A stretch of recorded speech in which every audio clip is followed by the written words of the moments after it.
Hey everyone, and welcome to the channel. Today, we're diving into an interesting trend happening on the XRP ledger XRPL. We'll be exploring a recent drop in a key metric, transaction volume, and what it might mean for the network's activity. Monthly transaction volume slump. Let's jump right in.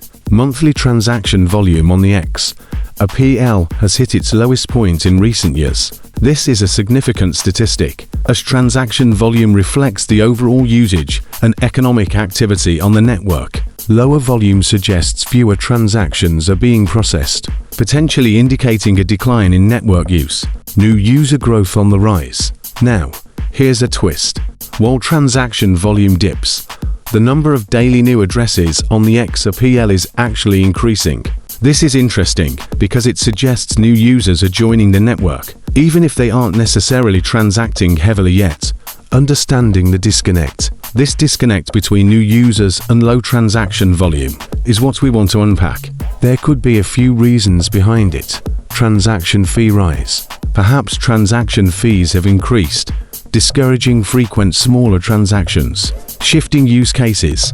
Maybe the type of activity on XRPL is changing, with fewer frequent, low-value transactions and more focus on holding or larger value transfers. New user behavior. It's also possible that new users are still setting up their accounts and haven't begun actively transacting yet. Impact and future implications. The impact of this trend is still unfolding. Lower transaction volume could affect network health and potentially influence the price of XRP. However, the influx of new users suggests continued interest in XRPL.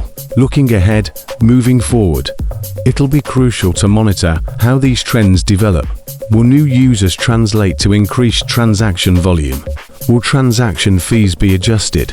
These are questions the XRPL community will be watching closely. Thanks for joining me today. We explored the recent drop in transaction volume, the XRPL, and the intriguing rise in new user addresses. While the reasons for this disconnect are still being analyzed, it highlights the dynamic nature of the XRPL ecosystem. We'll be sure to keep you updated on any future developments. As always, feel free to leave your thoughts and questions in the comments below. Let's discuss what this means for the future of XRPL.